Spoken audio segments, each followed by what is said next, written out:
Hi everyone and welcome back. I hope everyone's having a great start of your day. Today is going to be awesome because it's a perfect day to have a perfect day. Or if it's not perfect, then it doesn't necessarily have to be perfect to be great. So today we are going to be reading Where the Wild Things Are. This book is so cool because it won a special award. So I want to know where this award is.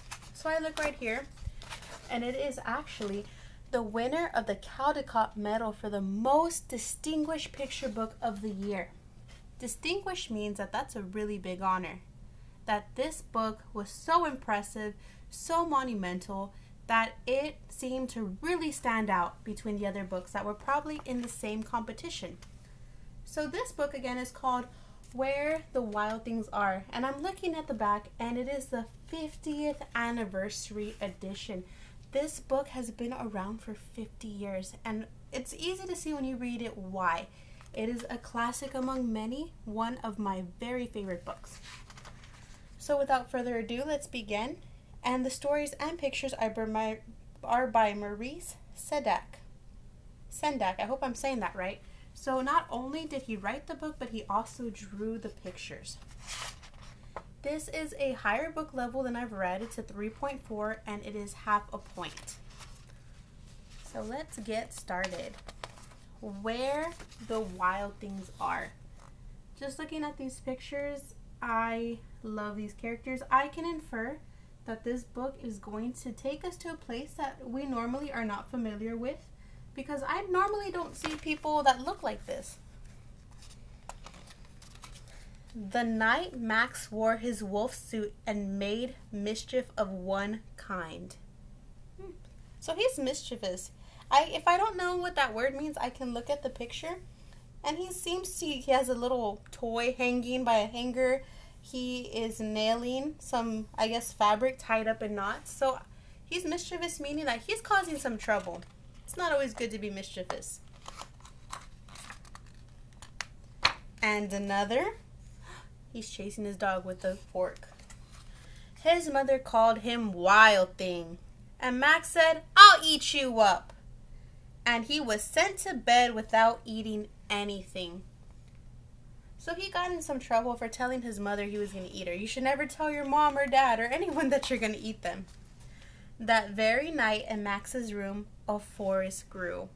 So in his room, a forest grew. And grew. Oh, it's getting bigger. And grew until his ceiling hung with vines and the walls became the world all around. So his room completely transformed. It is this whole new area that he's never seen before. And an ocean tumbled by with a private boat for Max. And he sailed off through night and day. I wonder where he's going. And in and out of weeks and almost over a year to where the wild things are. Oh wow, there's already a monster. I hope these monsters are friendly. And when he came to the place where the wild things are, they roared their terrible roars and gashed their terrible teeth and rolled their terrible eyes and showed their terrible claws. They are just all kinds of terrible, kind of scary looking. Would you be scared? I think I'd be scared. Till Max said, "Be still," and tamed them with the magic trick of staring into their yellow eyes without blinking once. And they were frightened and called him the most wild thing of all. And made him king of the wild things. And now, cried Max, let the wild rumpus start. Oh. So there they are, being wild. Of course, he's the wildest. So with these vivid pictures and the description, I can see how this won a very good distinguished award, a very amazing award.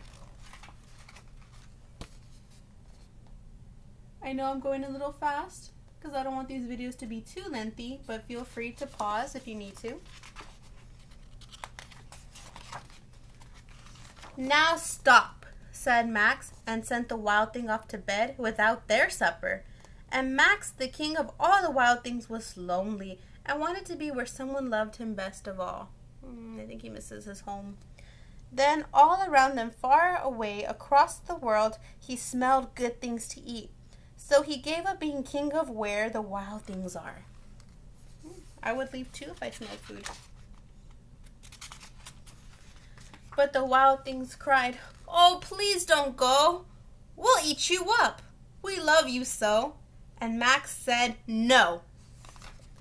The wild things roared their terrible roars and gashed their terrible teeth and rolled their terrible eyes and showed their terrible claws.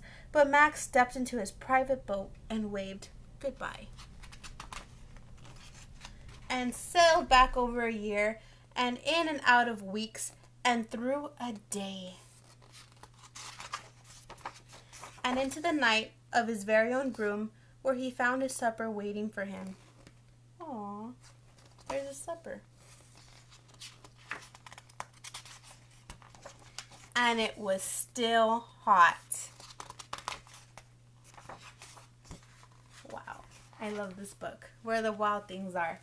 So that just goes to show that his imagination took him to a wonderful, magnificent place that he hadn't been.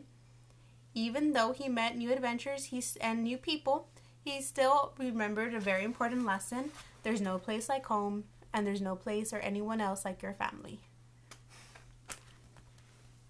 So go ahead and test on this book. I hope to see everybody soon. Miss Cavazos and Miss Limon's class. I know that this is a change for us, but we're going to be okay. And we are all in this together.